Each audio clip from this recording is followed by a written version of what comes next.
Everyone, welcome back to my YouTube channel science by Deeba. अब मैं इस वीडियो में why do we fall ill का लास्ट टॉपिक डिस्कस करूंगी, दैट इज इम्यूनाइजेशन। ठीक है, एंड देन इसके बाद इम्यूनाइजेशन, वैक्सीनेशन, ये दोनों ही एक दूसरे से रिलेट है। ठीक है, तो चलिए हम लोग स्टार्ट करते हैं without wasting a time. And अगर आप मेरे चैनल पे नए हैं तो इसे like, subscribe, share and comment and bell icon को हिट करना बिल्कुल मत भूलना, ताकि जब भी मैं कोई वीडियो डालती हूँ तो आप तक टाइमली नोटिफिकेशन आती रहे। तो चलो पढ़ते हैं इम्यूनाइजेशन। ठीक है, तो देखो इसमें क्या है, जब भी कोई पैथोजेंस हमारी बॉडी में फर्स्ट टाइम एंटर होता है, तो पहला पॉइंट क्या लिखा है, after the first encounter immune system remember the pathogens specially and develop a memory of the particular pathogens. देखो जब भी कोई पैथोजेंस हमारी बॉडी में फर्स्ट टाइम एंटर होता है तो इम्यून सिस्टम उसकी मेमोरी क्रिएट कर लेता है।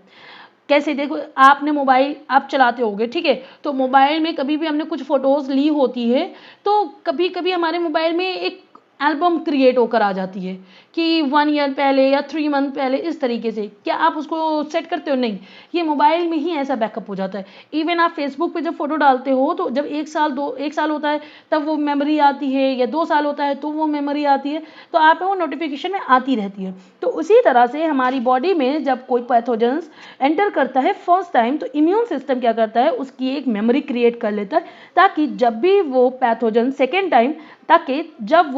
सेकेंड टाइम बॉडी में एंटर करे तो इम्यून सिस्टम उसे इजीली एलिमिनेट कर पाए, खत्म कर पाए, क्योंकि उसकी मेमोरी पहले से ही क्रिएटेड होती है।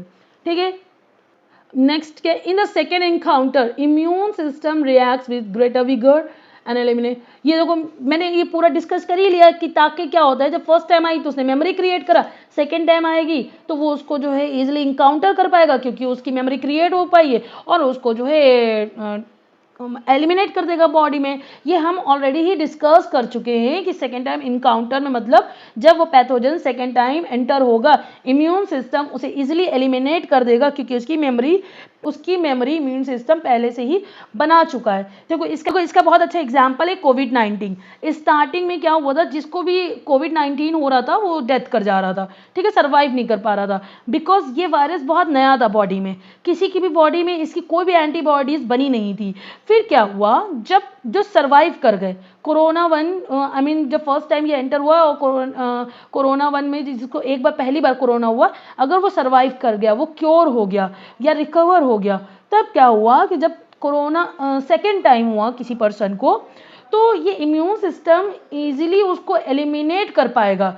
क्यों? क्योंकि उसकी मेमोरी पहले से ही बन चुकी है, वो पहले से ही अवेयर है, तो फिर वो आसानी से रिकवर हो जा रहा था। ठीक है, जैसे एग्जाम्पल के तौर पे आप एग्जाम होते हैं, बोर्ड से पहले प्री बोर्ड होता है, तो जो बच्चा प्री बोर्ड में बैठा होता है तो वो क्या करता है, एक पूरा उसको तैयारी हो चुका होता है, किस तरीके के क्वेश्चन होंगे, कितने घंटे होंगे। ऐसा नहीं होता है कि आपको जो है 3 घंटे के बजाय आपको सपोज 3 घंटे का पेपर है या 2 घंटे का पेपर है, तो आपको 10 घंटे के लिए दे दिया गया, आप करके लाओ, घर पे दे दिया। नहीं, बिल्कुल बाकायदा एकदम जो है बोर्ड के जैसे आपको काम कराया जाता है, ताकि आप प्रिपेयर हो जाओ।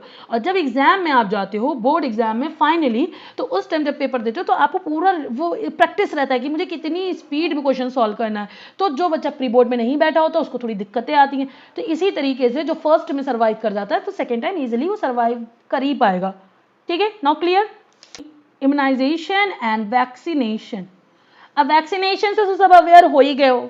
कोरोना के टाइम पे क्या हो रहा था कि वैक्सीन लग रही थी, बॉडी एकदम भारी हो जा रही थी, बॉडी में इतना दर्द हो रहा था कि कोई कुछ कर नहीं पा रहा था। ठीक है, क्योंकि उसकी डोज बहुत हैवी थी।